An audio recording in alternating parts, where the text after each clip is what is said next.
Hai,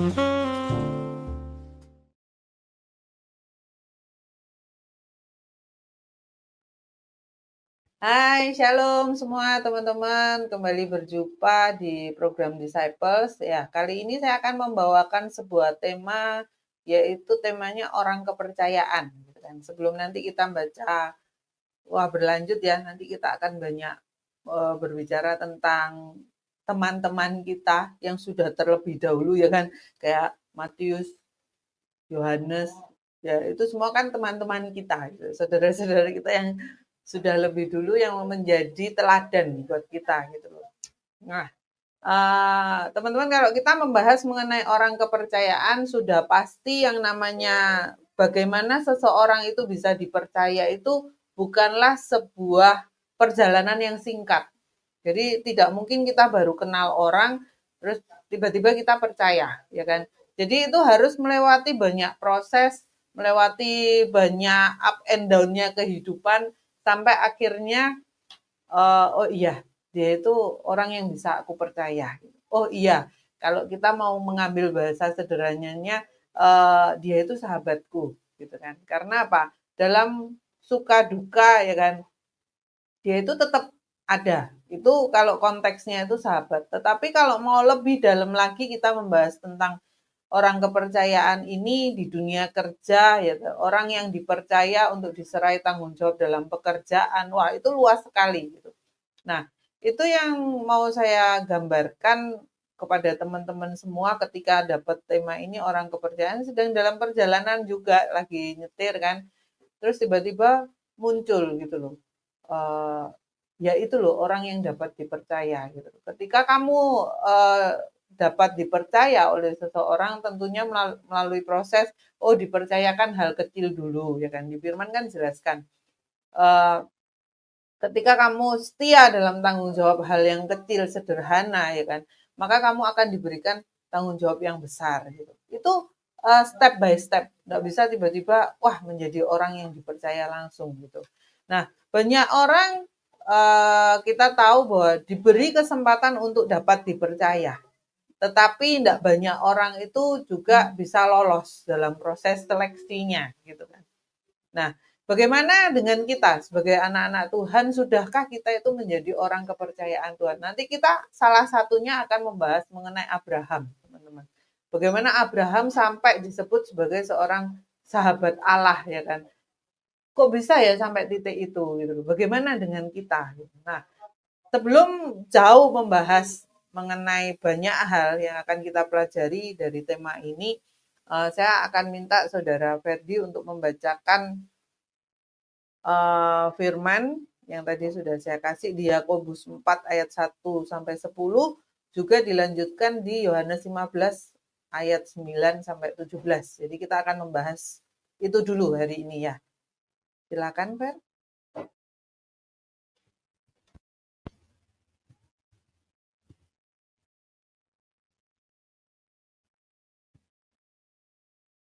Yakobus pasal yang keempat ayat 1 sampai 10. Dari manakah datangnya sengketa dan pertengkaran di antara kamu? Bukankah datangnya dari hawa nafsumu yang saling berjuang di dalam tubuhmu? Kamu mengingini suatu, tetapi kamu tidak memperolehnya.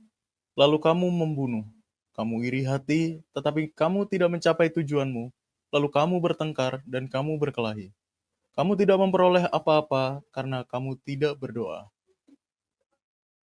Atau kamu berdoa juga, tetapi kamu tidak menerima apa-apa karena kamu salah berdoa.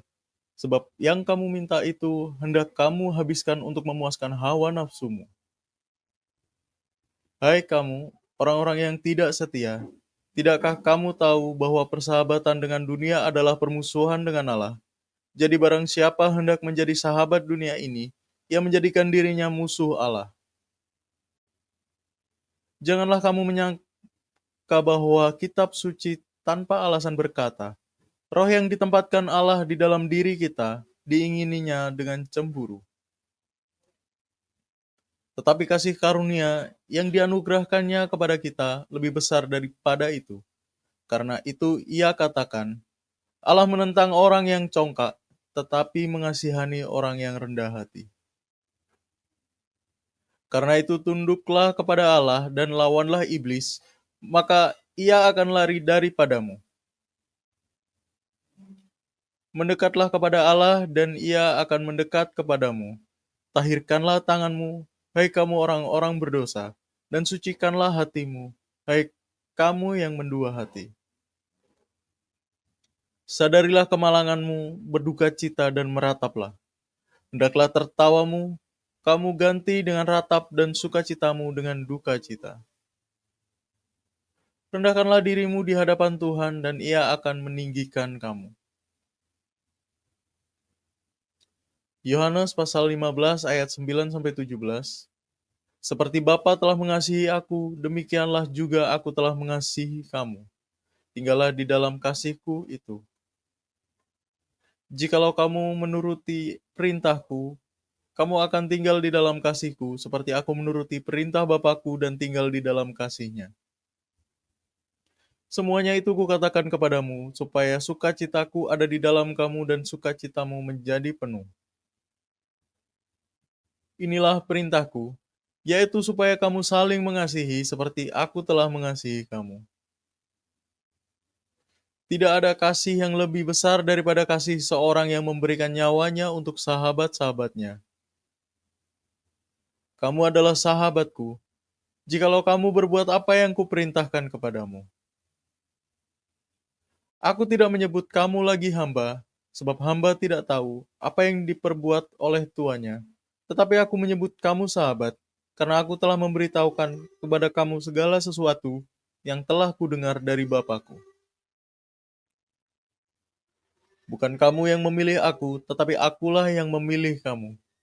Dan aku telah menetapkan kamu supaya kamu pergi dan menghasilkan buah, dan buahmu itu tetap, supaya apa yang kamu minta kepada Bapa dalam namaku, diberikannya kepadamu. Inilah perintahku kepadamu, kasihilah seorang akan yang lain.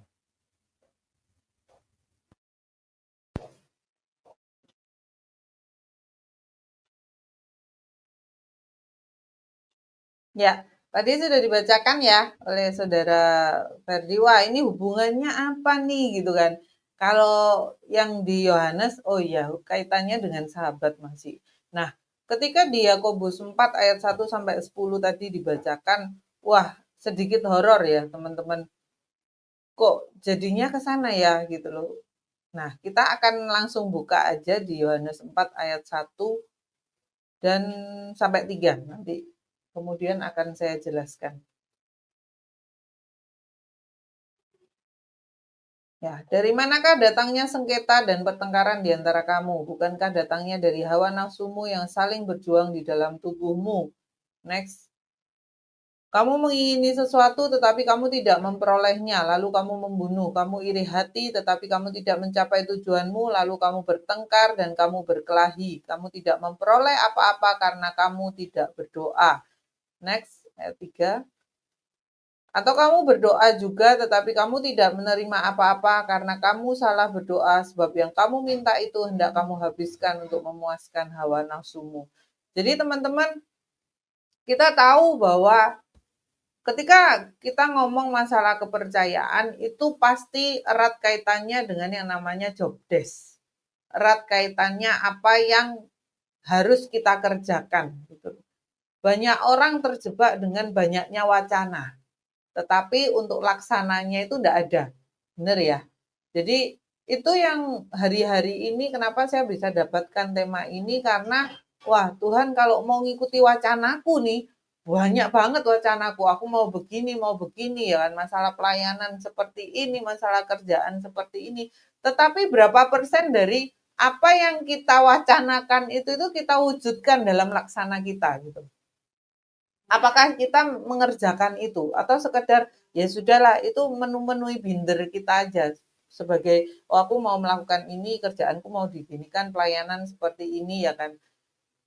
Dalam bayangan kita, dalam pemikiran kita itu semua itu wah pasti hasilnya baik. Itu hasilnya itu benar gitu. Ini hasilnya itu akan memajukan pekerjaanku, akan memajukan pelayanan, bla bla bla banyak sekali. Tetapi menjadi tidak baik ketika ya sekedar itu aja, sekedar catatan, sekedar pemikiran, sekedar ide yang kan ada orang ngomong kalau usul jangan asal gitu kan. Jadi kalau sudah usul ya harus berani mengerjakan usulnya itu gitu.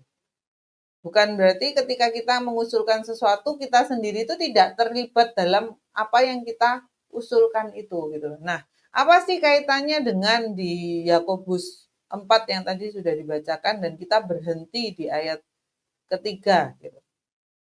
Kita tahu bahwa dalam segala apapun yang kita kerjakan selalu Tuhan katakan ya kamu berdoa maka kamu akan dapat gitu kan. Nah, dikatakan banyak sekali pertengkaran yang terjadi ketika apa yang kita harapkan itu tidak sesuai dengan realita yang kita dapatkan. Benar ya? Beberapa saat lalu saya pun bukan menangani kasus, tapi bahasa sederhananya dari tempat sampah lah. Dari beberapa saudara yang sedang bersengketa, ya kan? Yang sedang ngurusin yang namanya harta gono gini. Bahkan aneh ya teman-teman, ketika saya berjalan sampai titik sekarang pun saat fase ketika saya ketemu dengan teman-teman itu yang ditipu lah ya oleh orang-orang kepercayaan, bahkan oleh suami atau istrinya sendiri loh gitu loh.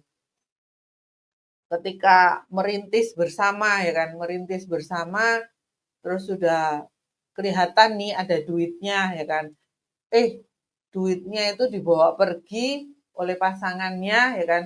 Dan pasangannya itu nyeleweng, ada main sama sahabat dari yang cowok gitu kan. Jadi korbannya ini yang cowok nih gitu loh. Jadi istrinya ini ngambil uangnya, dibawa pergi, lari sama sahabatnya dari si suaminya ini gitu. Nah, dengan cerita seperti itu aja kita kalau mau membayangkan ya, maksudnya kalau kita ada di posisi wah gendeng paling. Jadi dia ditinggalkan benar-benar dalam kondisi habis bis teman-teman. Dan di situ sempat dia cerita, aku tuh sempet sih sampai di jalan itu sudah kayak orang linglung gitu. Akhirnya dia larilah ke kota lain supaya maksudnya bagian dari pemulihannya dia aja sih gitu loh. Sampai akhirnya sekarang dia sudah punya toko lagi, sudah berhasil lagi ya kan. Nah, di titik seperti itu yang saya ngomong bahwa, wih luar biasa ya gitu loh perjalanannya. Ada lagi cerita baru-baru aja. Yang namanya persaudaraan itu pecah karena harta. Harta apa? Harta warisan segala macam. Wah, yang butuh duit pengen segera dijual, ya tanah-tanahnya, tanah peninggalan orang tua kan. Yang sudah punya duit, sudah mapan, suruh nunggu dulu, ya kan? Tidak rela untuk dijual. Nah, karena harta yang begitu mengikat, harta yang begitu kita butuhkan, kita jangan ngomong bahwa kita itu enggak butuh duit ya, gitu loh. Kita itu butuh duit, bayar apapun, pipis pun itu loh bayar teman-teman gitu loh. Jadi hal seperti itu kalau kita mau kekehan untuk megang harta, megang duit, yang lain pasti akan menjadi korban, saya katakan. Karena apa? Yang sudah dibacakan di Yakobus 4 ini bahwa ya kamu milih mana? Dikatakan bahwa langsung saja kita buka di ayat keempat deh. Ya, loncat ke 4 dan kelima dulu. Hai kamu orang-orang yang tidak setia, tidakkah kamu tahu bahwa persahabatan dengan dunia adalah permusuhan dengan Allah? Jadi barang siapa hendak menjadi sahabat dunia ini, ia menjadikan dirinya musuh Allah. Next. Janganlah kamu menyangka bahwa kitab suci tanpa alasan berkata roh yang ditempatkan Allah di dalam diri kita diingininya dengan cemburu. Nah, jadi kita harus tahu posisi bahwa ketika kita ngomong nih kita menjadi anak Tuhan, kita itu harus sadar posisi kita bahwa kita tidak boleh memberi satupun tempat bagi yang namanya mamon, yang namanya duit, itu tuh mengambil alih dalam setiap apa yang mau kita putuskan. Karena ketika saya sudah yang tema lalu ya, yang saya katakan bahwa di tema masa penantian, kalau tidak salah saya ngomong, semakin kamu ngejar dunia, semakin kita akan merasa haus, kita akan lapar terus. Nggak ada kata cukup buat kita. Karena apa? Nggak ada ujungnya itu teman-teman. Ya ujungnya ketika kamu sudah jatuh. Sudah jauh aja dari Tuhan. Jadi landasilah semua yang saya katakan, apapun keputusan kita, apapun permintaan kita, harusnya kita melandasinya dengan yang namanya, ini itu untuk apa sih? Gitu loh. Harta ini itu untuk apa? Kegunaannya itu untuk apa? Ataukah ini tuh hanya memecah segala sesuatu yang sudah baik?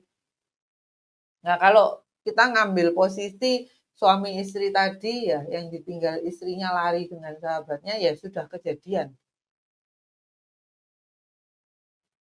Nah, yang belum kejadian ini yang sedang berseteru nih mengenai harta gono gini ya kan.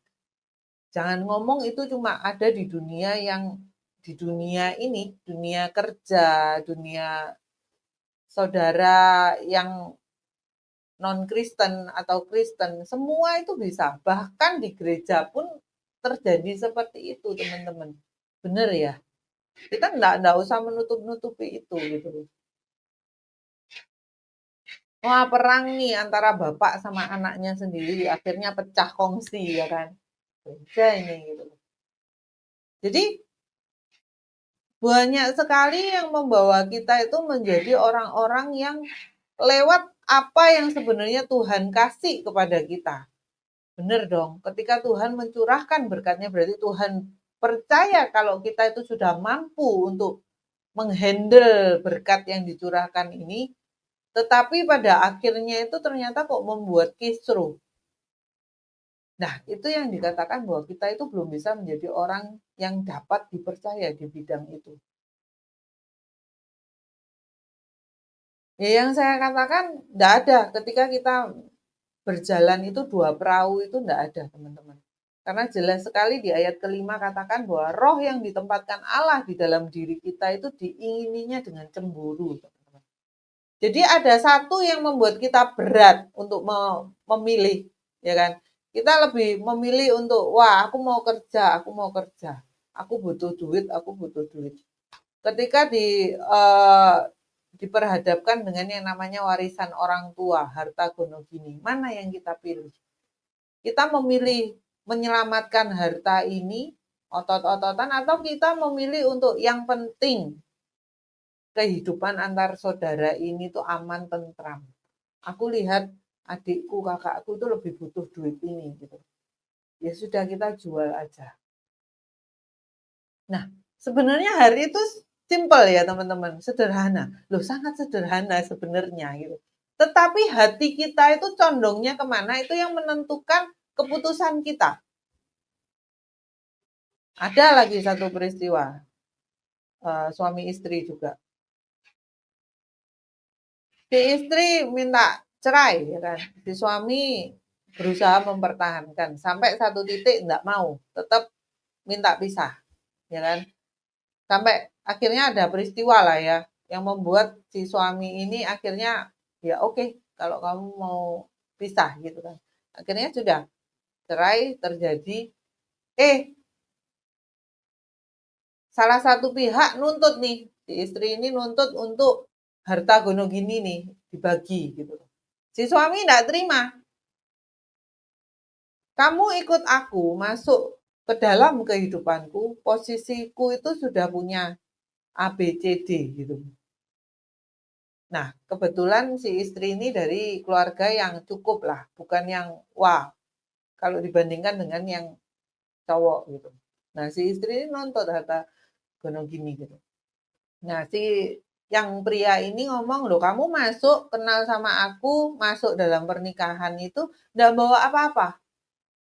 Aku yang punya ini, dan sebagainya. Bahkan ada berapa propertinya ini diatasnamakan ke istrinya gitu kan, kendaraan. Itu ada beberapa atas nama istrinya. Terus si cowok ini ngomong gitu loh, "Loh aku ya ndak terima toh, Ci, kalau minta dibagi." Karena apa? Loh, yang kerja, yang semua ngerintis semua itu aku, gitu loh. Intinya dia berbuat banyak, intinya dia satu-satunya yang maksudnya kerja di sana gitu loh. Istri itu hanya ya nunggu toko lah segala macam. Lebih ke yang pria, ya aku nggak mau deh kalau dibagi gini gini gini. Satu hal yang aku ngomong, kalau kamu tetap megang itu, memilih untuk megang, nggak mau semuanya itu dia karena ada unsur sakit hati. Ya, ya sudah, kamu akan ribet hidupmu ya kan ngurusi ini segala macam, belum perkara hukumnya. Kamu akan ribet di sana.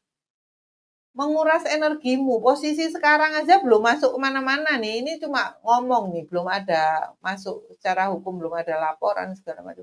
Kamu sudah maksudnya ribet dengan kehidupanmu, belum sakit hatimu, belum kamu itu belum bisa menerima ya dengan posisimu, keadaanmu sekarang ini ya kan. Belum pekerjaan. Itu tuh nguras energimu banyak. Loh kalau memang dia minta nih rumah satu, terus kendaraan satu, ini gak ada salahnya kamu ngasih itu. Kalau kamu berat untuk ngasih, ya atas namakan ke anaknya. Jadi hal-hal seperti itu yang membuat saya itu berpikir bahwa iya ya gitu loh. Kemana kita mencondongkan hati itu yang dilihat oleh Tuhan. Ketika kita memilih jalan untuk yang baik aja, yang benar aja. Dan saya pun melihat seorang teladan, seorang hamba Tuhan, dia menerima tanah, dia menerima persembahan ya kan. Tetapi ketika yang ngasih persembahan ini sedang ada masalah, dia minta persembahannya dibalikin. Dia minta tanah yang sudah dikasih itu dibalikin. Masuk akal nggak teman-teman? Ya menurut saya tidak masuk akal. Karena apa? Kamu yang ngomong kalau kamu dapat dari Tuhan untuk nabur. Kamu yang ngomong bahwa kamu itu disuruh Tuhan untuk ngasih hamba Tuhan ini gitu. Tetapi ketika keadaanmu sulit, kondisimu sulit, kamu minta persembahan itu ditarik balik gitu.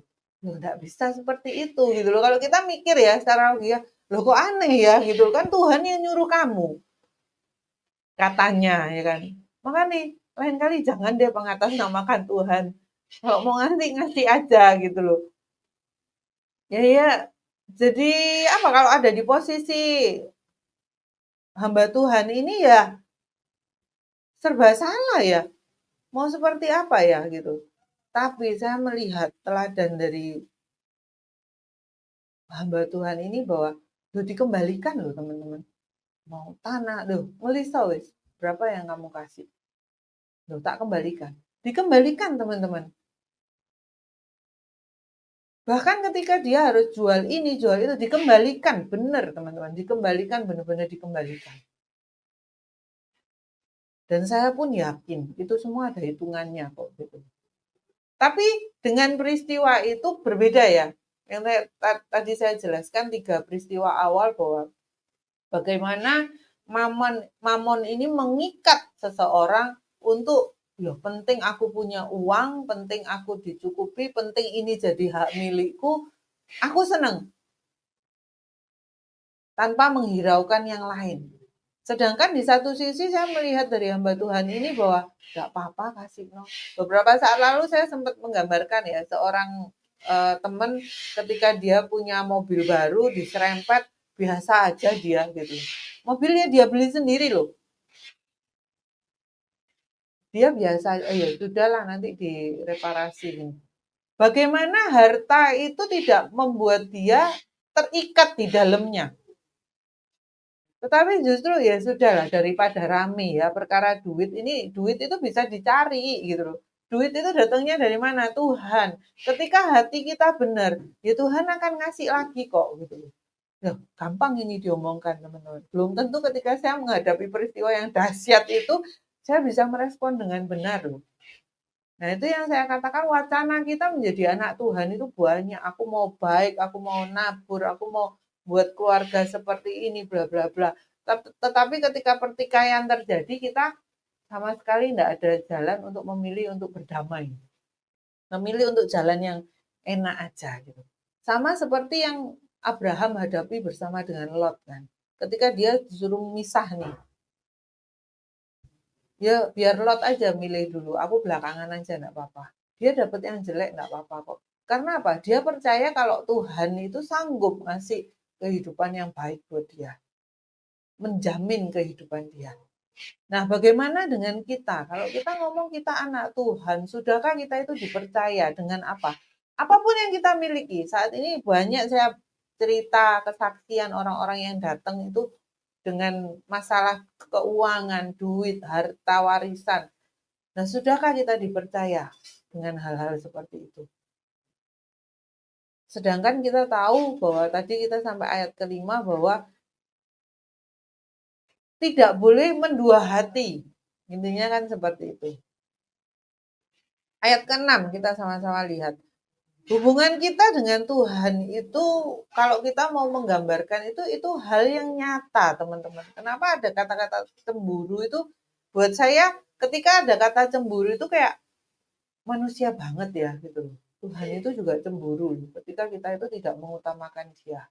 Ketika kita lebih mengutamakan diri kita dibandingkan dengan yang lain. Loh, itu buat cemburu loh. Karena apa? Dia kan tinggal di dalam kita. Bait kudusnya Tuhan ya kan. Kan dikatakan, oh kita ini baitnya, gerejanya. Berarti apa yang harus kita keluarkan? Kasih kan. Ketika itu semua tidak ada, yang Tuhan katakan loh, aku cemburu loh.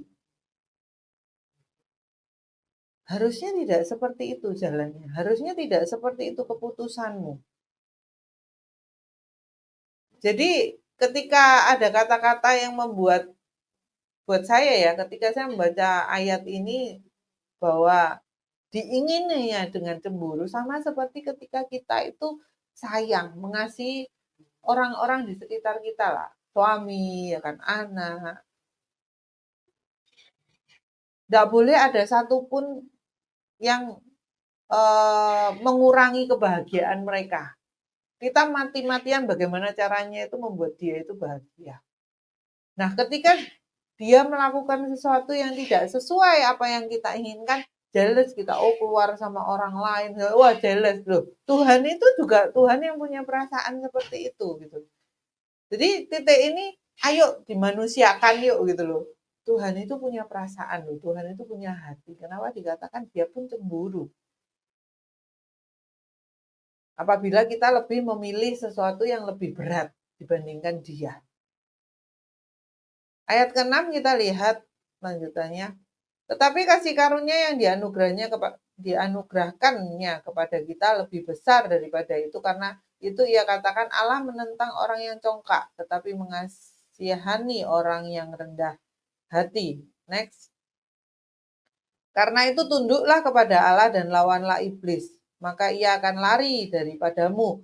Jadi dikatakan di sini bahwa sesuatu yang tidak sesuai dengan apa yang Tuhan mau, ya kan? Bukankah kita sudah jadi milik Kristus nih? Tuhan nebus kita, kita jadi milik Kristus. Jadi sesuatu yang tidak sesuai dengan Dia. Tuhan katakan bahwa Dia menentang orang yang congkak, tetapi Dia mengasihani orang yang rendah hati. Ketika di masa seperti itu bukan perkara yang mudah ketika kita harus melepaskan hak kita. Yang sebenarnya itu menjadi hak yang saya ceritakan aja dari seorang hamba Tuhan tadi. Itu haknya dia. Dia enggak minta kok untuk dikasih. Tetapi orang yang datang ke dia untuk ngasih. Yang katanya dikasih suara sama Tuhan. Gitu. Tuhan ngomong sendiri, aku tuh disuruh ngasih tanahku. Aku disuruh ngasih ini nih. Loh, dia kan enggak minta. Tetapi dia mau rendah hati. Oh ya sudah, enggak apa-apa. Ini yang dikatakan bahwa Tuhan itu Tuhan itu mengasihani orang yang rendah hati. Sampai titik sekarang. Saya lihat kehidupan hamba Tuhan ini. Gak ada kurangnya kok. Bahkan ditambah-tambahkan. Tapi prosesnya kan berat. yang harus mereka lalui, mereka rasakan itu kan berat. Bisa gitu diganti dengan kata maaf? Ya tentunya tidak. Tetapi dia mau dengan rendah hati. Mereka mau dengan rendah hati, ya sudah ngikuti proses itu. Karena itu tunduklah kepada Allah dan lawanlah iblis. Jadi kita harus paham teman-teman, bagaimana kita bisa menanggalkan kedagingan kita melawan iblis, dikatakan iblis ya. Ketika saya membaca ayat ini saya cuma gini, jadi aku itu harus tunduk sama Tuhan. Kalau aku tidak tunduk sama Tuhan, maka iblis-iblis yang ada di dalam diri saya ini ya kan, aku tidak bisa ngelawan, ya kan. Jadi kuncinya adalah tunduk kepada Tuhan. Baru kamu bisa ngelawan. Tanpa ada penundukan diri, tanpa ada kita merendahkan diri di bawah kaki Tuhan, kita tidak bisa ngelawan kok. Daging kita kan ada juga firman katakan bahwa daging itu lemah. Roh itu nurut, daging tapi lemah. Maksudku itu aku mau mengerjakan segala kebaikan, tetapi apa yang keluar dari aku itu semua itu salah. Ya itulah daging. Nah bagaimana caranya? Ya deket sama Tuhan. Tunduklah sama Tuhan. Nah lanjut ayat 8. Mendekatlah kepada Allah, dan ia akan mendekat kepadamu. Tahirkanlah tanganmu, hai orang-orang berdosa, dan sucikanlah hatimu, hai kamu yang mendua hati. Jadi jelas sekali dikatakan bahwa orang yang mau dipercaya itu tidak mungkin mendua. Karena apa? Kita fokusnya satu. Kita mengerjakan ini satu, kita fokusnya ini satu, ketika diberi tanggung jawab untuk megang keuangan, kayak diberi tanggung jawab untuk memimpin pekerjaan, kita tahu fokusnya kita itu supaya apa yang diberikan kepada kita itu dapat berjalan sesuai dengan apa yang Tuhan kita mau. Kita kerjakan itu. Mau ada orang atau tidak orang, kita kerjakan. Sering kita dengar ya, kalau kita ada di dunia pelayanan, tapi jemaatku sedikit loh, mau tak gereja kita itu gereja sederhana. Ya, baru terjadi minggu lalu. Loh, gak apa-apa Pak, gitu loh. Pokok kan masih manusia kan, bukan kucing ya kan. Itu sering bahwa Tuhan guyonan itu seperti itu. Ada 2 orang, ada 1 orang, kita tetap mau melayani. Karena apa? 1 orang diselamatkan, seisi surga itu, malaikat surga itu bersorak-sorai. Kan dikatakan seperti itu. Wah, kayak sekolah minggu ini Cece kalau jelasin loh. Tapi bener dong firman katakan seperti itu ya kan. Jadi bukan itu ukurannya. Tapi memang hati kita ketika mau melayani. Ketika kita itu mau dekat sama Tuhan, maka Tuhan pun dekat sama kita. Dikatakan di ayat ke-8, mendekatlah kepada Allah. Berarti inisiatif dari siapa? Kita dong. Kita yang harus mendekat. Baru Tuhan itu dekat. Kita yang harus tunduk. Baru kita itu bisa ngelawan. Sisi lemahnya kita ini. Saya ingat sekali ketika saya sedang terikat di beberapa saat lalu, masa kelam dulu sebelum menikah, sampai akhirnya menikah, punya anak. Saya pernah mengalami fase waktu dulu sedang liar-liarnya ya kan. Wah, yang namanya dunia roh, ya, dunia roh, terus kejatuhan, masalah seks bebas, itu begitu mengikat loh. Dan itu susah untuk dilepas.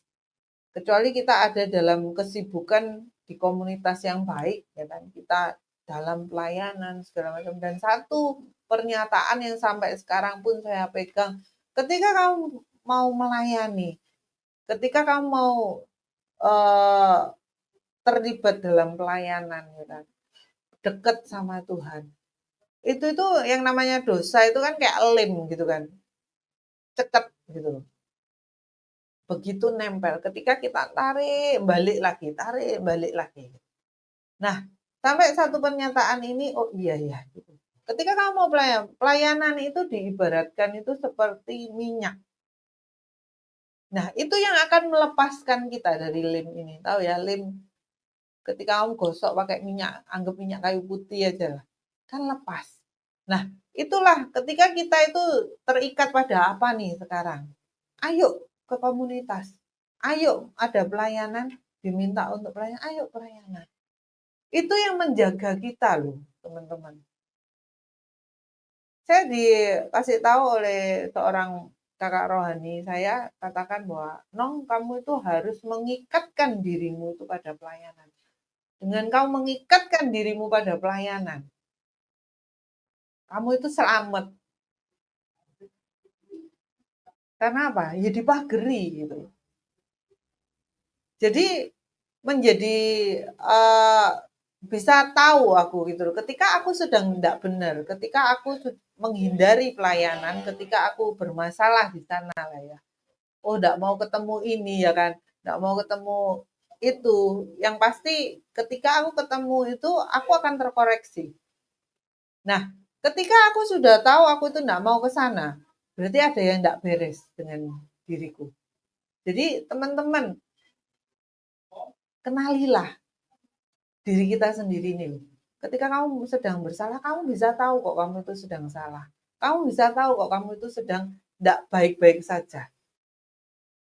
Ya ayo kita beresi. Sedang dengan seperti itu kita bisa beresi sendiri gitu loh. Dosa kita, beresi kekurangan kita. Aku ini kurang melakukan apa ya kok aku dicueki Tuhan. Aku ini kurang melakukan apa ya kok berdampak seperti ini gitu. Nah, itu kita itu bisa menelusuri itu gitu loh. Jadi asik ketika berjalan sama Tuhan itu kita sudah tahu, terkoreksi sendiri teman-teman. Ketika saya masuk di komunitas ini pun selalu minta kan sama senior Pak doakan ya, doakan ya, enggak doa sendiri wis gede gitu. Dan akhirnya saya paham, ketika kita dekat sama Tuhan, kita melekat sama Tuhan, kita bisa mengoreksi diri kita sendiri loh. Nggak bisa sepenuhnya ya teman-teman. Kita tetap butuh orang lain. Kita tetap butuh payung rohani. Kita tetap butuh mentor kita. Karena enggak banyak hal itu kita itu bisa ngoreksi. Justru hal-hal yang begitu mengikat kita dalam. Itu yang kita butuh orang lain itu untuk melepaskan itu. Tetapi ketika kita sudah lolos nih satu proses bahwa, oh aku tahu kekuranganku, kalau aku begini, jadinya begini, nah itu kita bisa lepaskan itu kok. Jadi koreksi langsung sama Tuhan. Pelepasan sana gitu, pelepasan sendiri gitu.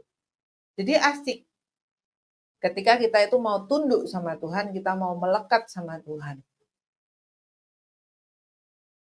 Sadarilah kemalanganmu, dikatakan di ayat ke-9. Sadarilah kemalanganmu, berduka cita dan merataplah. Hendaklah tertawamu kamu ganti dengan ratap dan sukacitamu dengan duka cita. Jadi jangan anggap ketika keadaan kita baik-baik saja, ya kan.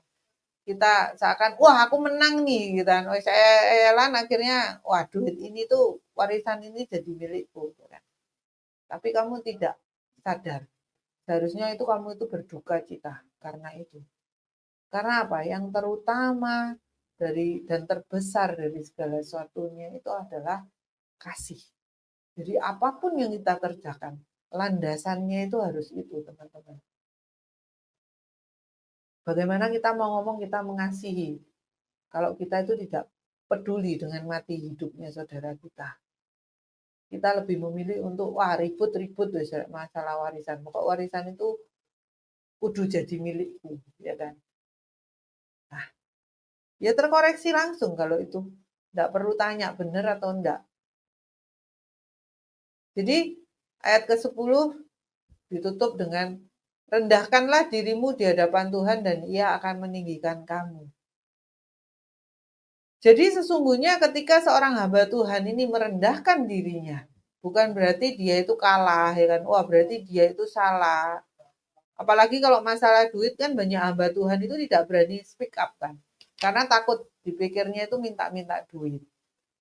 Loh, saya kenal banyak hamba Tuhan itu bener kok gitu loh. Kehidupannya Mereka pelayanan bener kok, bukan nyari uang kok. Tetapi berapa banyak mungkin para pendengar saat ini yang mendengarkan selalu memikirkan negatif tentang hamba Tuhan. Buat apa hamba Tuhan itu dikasih perpuluhan? Biar hidupnya enak gitu, ya kan? Sedangkan di firman jelas dikatakan bahwa mereka itu hidup itu dari apa? Ya dari jemaatnya ini kan gitu. Mereka sudah ngajar mati-matian. Kalau kita tidak membayar perpuluhan, kita tidak menghidupi ya firman yang jelas-jelas Tuhan sudah tulis nih di Alkitab. Ya enggak perlu baca Alkitab lah teman-teman. Kalau kita masih tidak ada kasih di dalamnya. Jadi untuk kita menabur, untuk kita mengerjakan perpuluhan itu tidak ada hubungannya dengan wah hamba Tuhan itu harus benar dulu segala macam. Loh, itu bentuk kita itu mengerjakan apa yang sudah diperintahkan oleh Tuhan di Matius 3 ayat 10. Loh, saya tidak takut untuk mengatakan hal ini karena saya bukan hamba Tuhan. Yang saya hidup dari persembahan jemaat atau apapun itu. Tapi bagi saya ketemu banyak hamba Tuhan benar. Yang bahkan mereka itu harus becak teman-teman. Untuk menghidupi jemaatnya. Bahkan mereka itu harus melakukan sesuatu yang lebih. Berkorban lebih.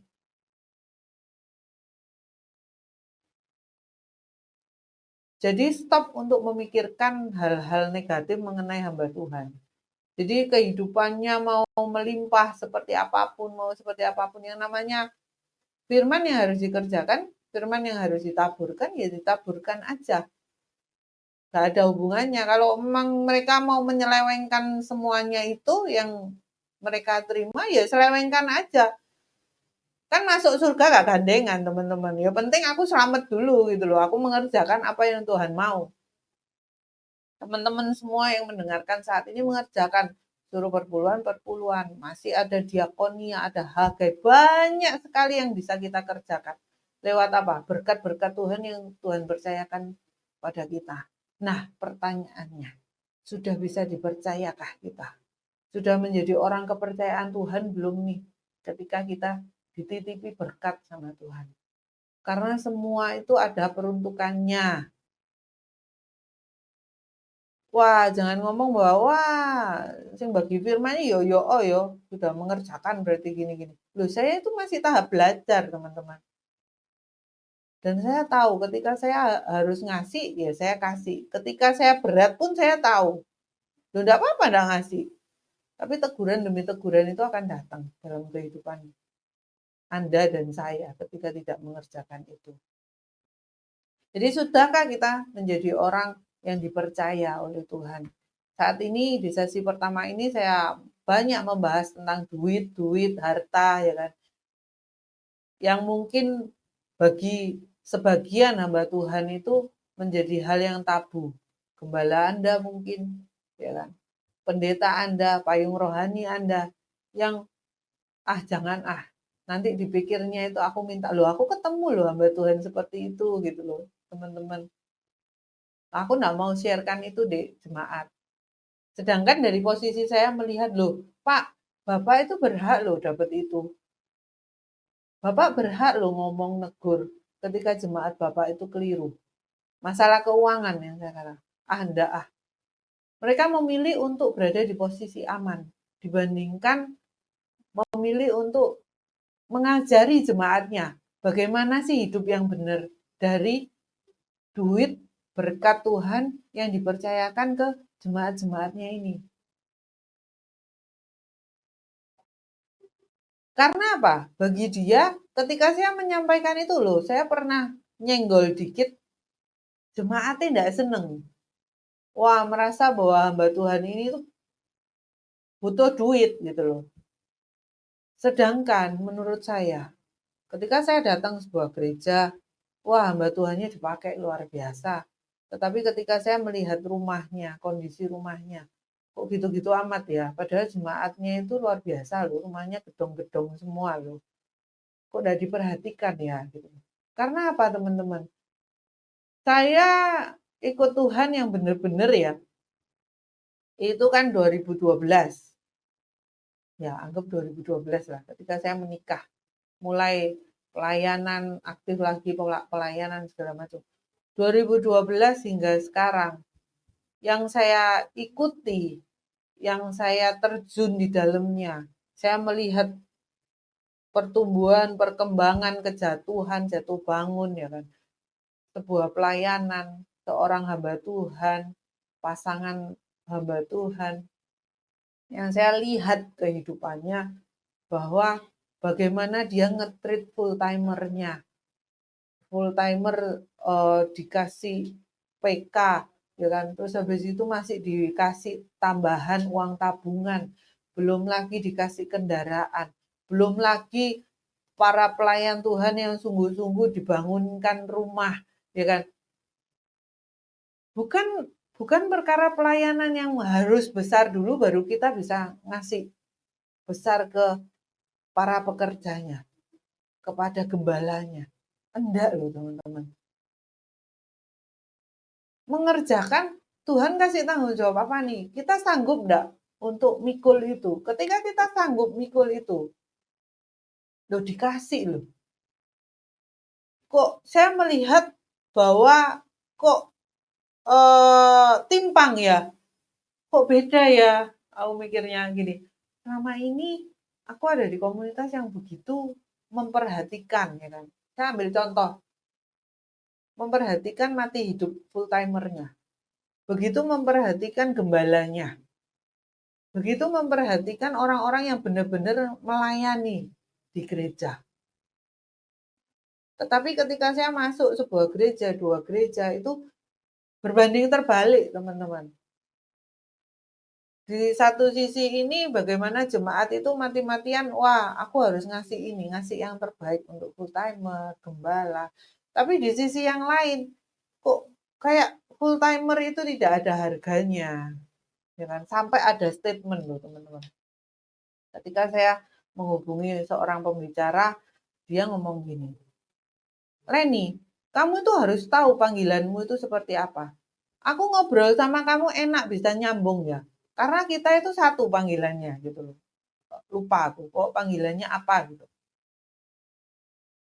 Dan kita pun harus tahu, ada beberapa orang itu yang memang dikhususkan untuk menjadi lewinya Tuhan. Nah, kita ngomong saat ini itu full timer gereja. Ya kan? Nah, full timer gereja ini kalau kita mau lihat hamba Tuhan yang memang full, kehidupan mereka itu mau seperti apa? Gitu-gitu aja kan.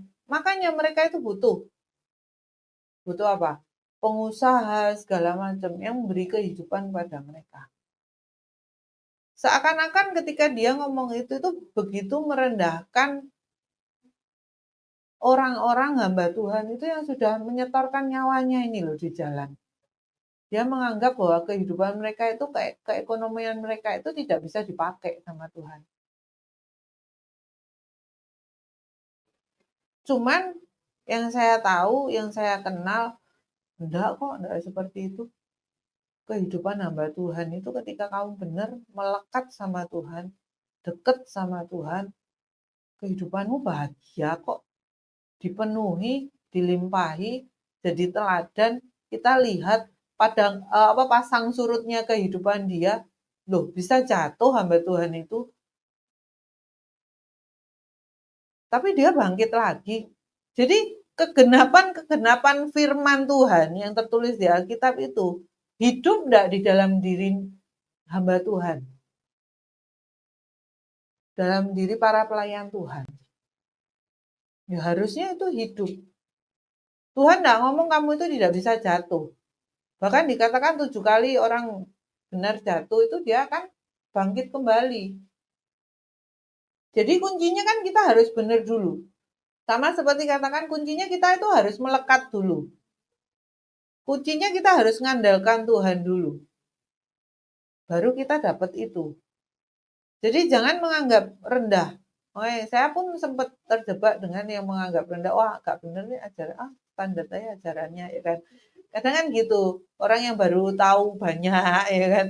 orang yang baru ngerti. Saya kan baru belajar firman, baru ngerti nih ilmunya gini gini gini ya kan. Pengetahuannya seperti apa. Ketika mendengarkan firman Tuhan, wah di dalam diri, oh ini paling ke sini, nanti ke sini. Jadi sombong teman-teman. Menganggap rendah pengajaran, menganggap rendah hamba Tuhan, menganggap rendah bahwa eh, kehidupannya itu tidak berdampak ya kan. Hamba Tuhan kok miskin. Jangan, teman-teman. Jangan dijadikan patokan. Dia sudah menyerahkan nyawanya. Darahnya itu sudah tercurah dulu. Darahnya itu sudah dikorbankan dulu dibandingkan kita yang baru-baru. Saya katakan saya ya, kan baru 2012. Nah, di sanalah yang saya katakan bahwa susah ya menjadi orang yang dipercaya. Ketika kamu dipercaya lebih, maka kamu akan dituntut lebih. Ketika kamu mengerti lebih banyak, kamu akan dituntut lebih banyak. Jadi kuncinya apa teman-teman? Supaya kamu bisa dipercaya. Rendahkan diri. Karena dengan kita merendahkan diri terhadap sesama kita, sama dengan kita itu merendahkan diri rendah hati di hadapan Tuhan. Rendahkan hatimu. Sepertinya salah, sepertinya kalah.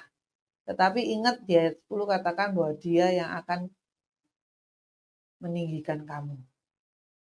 Nah, sebagai ayat penutup, ya kita tidak sempat bahas ke Yohanes, nanti mungkin di sesi kedua. Yohanes 15 ayat 6-8 dikatakan, Yohanes 15 ayat 6-8, barang siapa tidak tinggal di dalam aku, ia dibuang keluar seperti ranting dan menjadi kering. Kemudian dikumpulkan orang dan dicampakkan ke dalam api, lalu dibakar. Ketika membaca ayat ini, ayat ke-6 ini, saya tiba-tiba diingatkan dengan kata-kata karisma rohani, teman-teman. Sadar nggak teman-teman? Ketika kita datang sebuah ibadah, kita mendengarkan hamba Tuhan, terus atau pelayan Tuhannya deh, wah yang main gitar deh, yang singer deh, song leader ya kan. Terkadang di dalam diri kita kok mesti seneng gitu ya. Kalau denger no orang ini tuh khotbah, kok ya mesti bener ya. Kok rasanya ada rasa takut ya muncul gitu loh. Takut bukan takut yang wah anu ndak bener ini yang disampaikan. Ketika teguran itu datang ya kan, wah bener ini. Ada takut, ada rasa yang wah nanti aku dikoreksi nih gitu. Tapi bener koreksinya gitu. Nah, ketika kita ada takut berarti ada salah di dalam diri kita. Nah, itu aja filternya gitu. Ketika kita takut untuk menemui seseorang ya kan, bapak rohani, komunitas rohani, males lah kita nemui nanti terkoreksi gini. Ya, berarti ada yang salah di dalam diri kita. Nah, kembali kepada masalah karisma rohani. Dikatakan bahwa barang siapa tinggal di dalam aku, ia tinggal di dalam aku, ia dibuang. Barang siapa tidak tinggal di dalam aku, barang siapa tidak tinggal di dalam aku, ia dibuang keluar seperti ranting dan menjadi kering, kemudian dikumpulkan orang dan dicampakkan ke dalam api, lalu dibakar. Hubungannya apa nih sama karisma rohani?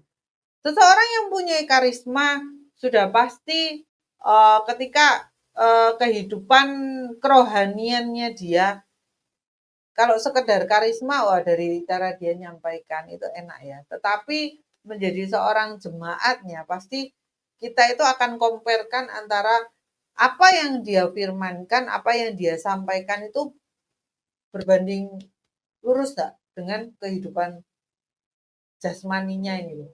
Ketika dia nyampaikan, wah hubungan suami istri harus begini, begitu, begitu. Ketika turun dari mimbar, kita lihat saja istrinya, kita lihat saja suaminya. Sesuai enggak?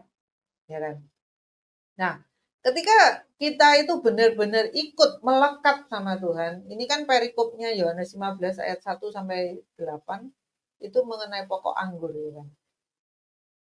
Ketika kita benar-benar melekat sama Tuhan, ketika kita benar-benar dekat sama Tuhan, menyampaikan sesuatu yang benar-benar kita hidupi, maka orang sekitar kita pun akan nyaman berada di dekat kita. Maka bisa dikatakan bahwa karisma rohani itu ada di dalam diri kita, teman-teman. Karena apa? Benar yang disampaikan. Sesuai. Nah, hubungannya apa nih dengan ayat ke-6? Kemudian dikumpulkan orang dan dicampakkan ke dalam api lalu dibakar. Ketika kehidupanmu itu tidak melekat sama Tuhan, kamu itu tidak bisa menjadi contoh. Kan dikatakan kita itu hidup sama Tuhan itu harus berbuah, ya kan, harus menghasilkan buah. Yang melandasi itu semua adalah kasih. Sudah belum kita itu mengasihi sama kita. Loh, itu semua itu tertakar, teman-teman. Bisa dilihat kehidupan kita itu. Hanya ngebacot tok atau memang kita mengerjakan itu. Nah, ketika tidak ada takutnya kita sama Tuhan, kita tidak melekat sama Tuhan, maka ranting ini gampang lepas. Kering, lepas, jatuh ke tanah, ya dibuang gitu aja. Nggak ada kok yang ngaboti kita. Tetapi ketika kita benar, jalan kita lurus, kita melekat, walaupun di dalamnya ada jatuh bangun ya teman-teman. Tapi bahasa sederhananya kalau mau saya gambarkan, ada yang menyayangkan kehidupan kita. Karena apa? Untuk berproses melekat sama Tuhan, dekat sama Tuhan, itu tuh ya proses teman-teman. Tidak mungkin kita bisa benar 100% kehidupan kita. Pasti ada up and down. Tetapi diri kita ini disayang. Orang itu lihat kita, kehidupan kita luar biasa ya. Dia sampai titik sekarang masih berdiri, masih belajar, masih mau ditegur. Nah, itu semua yang dikatakan yang membawa kita pada menuju pada karisma rohani. Kita itu bukan sekedar ranting yang kering diinjak-injak, garam yang sudah tidak asin diinjak-injak dan dibuang begitu saja, teman-teman.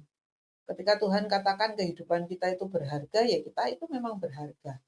Tetapi kita naruh harga kita itu sesuai dengan standar Tuhan apa enggak, itu yang perlu menjadi tanda tanya.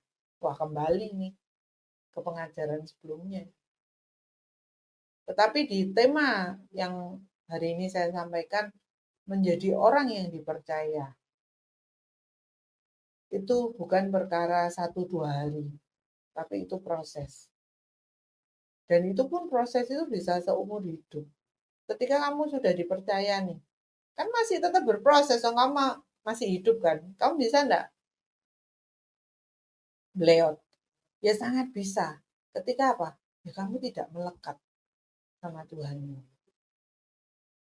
Dikatakan di ayat ke-7, jikalau kamu tinggal di dalam aku dan firmanku tinggal di dalam kamu, mintalah apa saja yang kamu kehendaki dan kamu akan menerimanya. Dalam hal inilah Bapakku dipermuliakan, yaitu jika kamu berbuah banyak dan dengan demikian kamu adalah murid-muridku. Jadi dikatakan bahwa syaratnya apa? Tadi di awal dibaca ya, yang di Yakobus ya, itu dikatakan bahwa mungkin kamu belum berdoa. Sekalipun kamu sudah berdoa, mungkin doamu itu keliru. Nah, sebagai kesimpulan di ayat yang tadi dibaca, di Yohanes 15 ayat 7 dan 8, bahwa kuncinya apa? Ya kamu itu harus tinggal di dalam Dia. Dan firman-Nya itu tinggal di dalam kita. Karena apa? Itu semua yang akan memfilter apa yang kita kerjakan, apa yang kita pikirkan, apa yang kita putuskan. Yang membawa kita menuju kepada orang yang dipercaya. Karena dikatakan ketika kita tinggal di dalam Dia, ketika firman-Nya tinggal di dalam kita, minta apa saja yang kamu kehendaki dan kamu akan menerimanya. Jadi tujuan dari semua itu ketika kita menerima itu apa? Tujuan kamu minta diberkati itu apa? Tujuan kamu minta dipulihkan rumah tanggamu itu apa? Tujuan ketika kamu minta anak-anakmu berhasil. Banyak hal permintaan kita. Nah, itu tujuannya itu apa? Kita harus tahu itu. Aku minta ini, minta itu untuk apa? Untuk kehormatanku, ya kan?